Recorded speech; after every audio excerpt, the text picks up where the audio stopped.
இருக்கும். உலகம் சொல்லியிருக்காரு. மீதி பேசலாம். இன்னைக்கு காலையில் 6 மணி வரைக்கும் பட்டம் பண்ணவும் பெரியந்தரம் பார்த்தீங்கன்னா மீதி பேசலாம். பார்த்துடலாமா? பார்த்துடலாமா? ஓகே. நம்மளுடைய இந்த வருடம் முழுக்க இருக்கிற 365 நாட்கள்ல இந்த டே அண்ட் நைட்டுங்கிறது எப்பயும் ஒரே மாதிரி இருக்குமான்னு பார்த்தா கிடையாது. ஒரு சில நாட்கள்ல டே லாங்கா இருக்கும், நைட் ஷார்ட்டா இருக்கும், நைட் லாங்கா இருக்கும், டே ஷார்ட்டா இருக்கும், மாறி மாறி வரும். ரொம்ப லாங்கஸ்ட் டே இருக்கக்கூடிய நாள் என்னன்னு பார்த்தா ஜூன் 21 தான். ஜூன் 21 அன்னைக்கு நமக்கு டே வந்து நைட் இருக்கிற நாட்கள்லாம் விட ரொம்ப நீண்ட பகல் நேரம் அப்படிங்கிறது இந்த நாள்ல உண்டு. அப்படிங்கிறதுனால இந்த நாள் வந்து இவங்க தேர்ந்தெடுத்திருக்காங்க. அதாவது ஜூன் 21. சரிங்களா?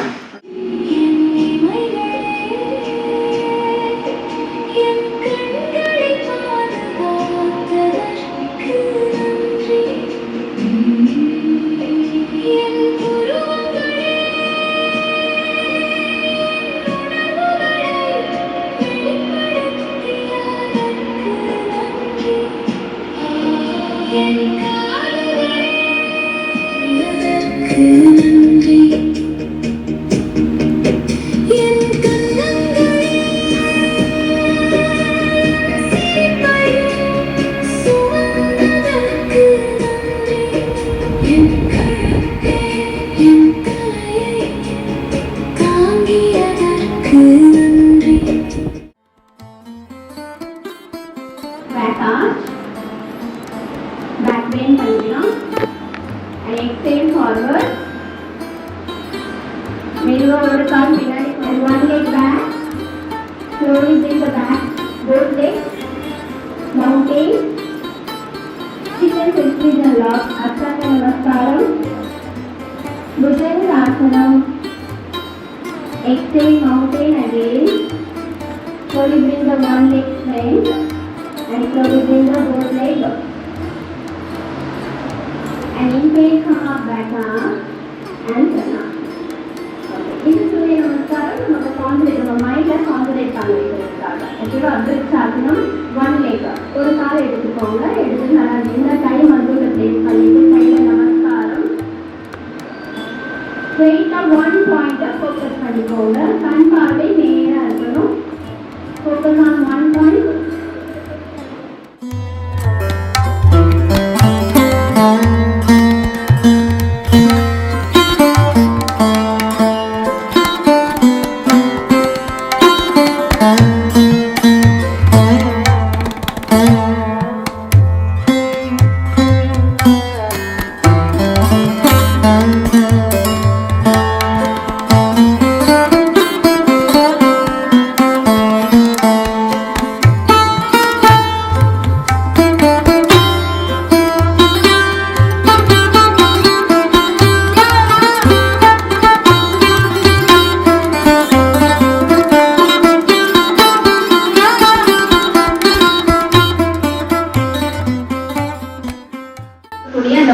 காற்றுக்குள்ள கொண்டு போங்க. இதையும் நுரையீரல்ல கவனத்தை கொண்டு போயிட்டு நுரையீரல்ல இருக்கக்கூடிய அந்த இயல்பான மூச்சு காற்றுல கவனம்.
நிச்சயமா நிச்சயமா.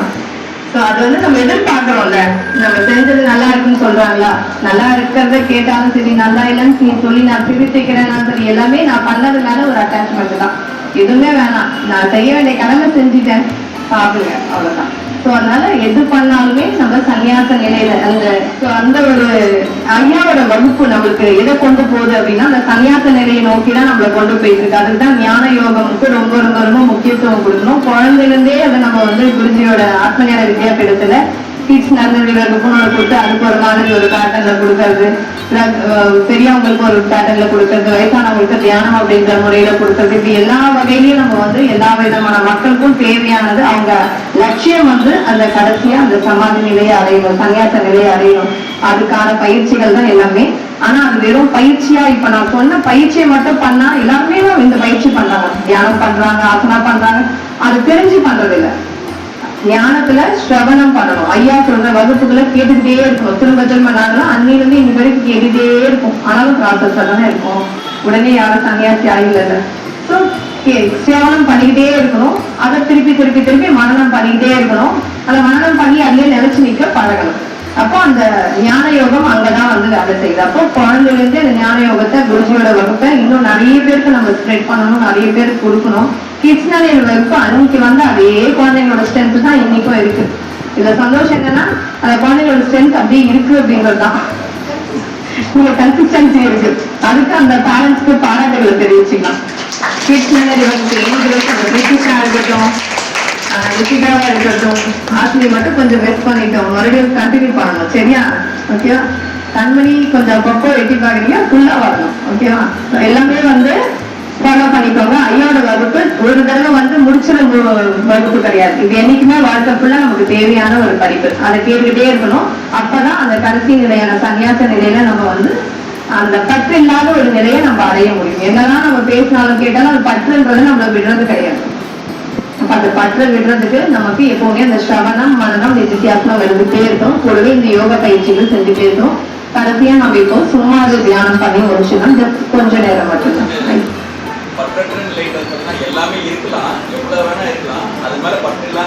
ஆமா, எல்லாத்தையும் விட்டுட்டு போறது பற்று கிடையாது. விட்டுட்டு போறதுன்னா எஸ்கேபிசம்.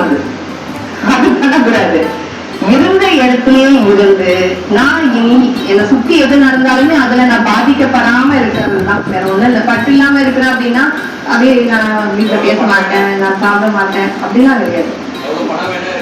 எவ்வளவு பணம் வேணா இருக்கலாம், எவ்வளவு வசதி வேணா இருக்கலாம். அது இப்ப திடீர்னு எனக்கு அந்த வசதி போயிடுச்சு, அதனால நான் பாதிக்கப்படக்கூடாது. திடீர்னு எனக்கு ரொம்ப வசதி வருது, எல்லாமே எனக்கு எல்லாம் கொண்டு விடுறாங்க, வேணாம் வேணாம்னு சொல்லக்கூடாது. வந்தாலும் ஓகே, வரலனாலும் ஓகே அப்படின்ற நிலையில இருக்கணும். அது தானா வந்து ப்ராசஸ் என்ன நடக்கணுமோ அது இறைவனோட அருளால இன்னைக்கு குருஜி கிளாஸ்க்கு வந்தா எல்லாருக்குமே ஒரு நிலை, அவர் என்ன நிலை அடையணும்னு நினைக்கிறாரோ அது கண்டிப்பா வந்து குருஜி மூலமா நம்ம எல்லாருக்கும் வந்து வார்த்தைகள்லாம் கிடைக்குது. அனுபவமா கூடிய சீக்கிரம் கிடைக்கிறது நிச்சயமா ரமணரோட அருளால கிடைக்கும். ரமணருக்கும் குருஜிக்கும் இந்த வேலையில நன்றி தெரிவிச்சுட்டு சும்மா இதை தியானம் பண்ணி நம்ம ப்ரோக்ராம் முடிக்க போனோம்.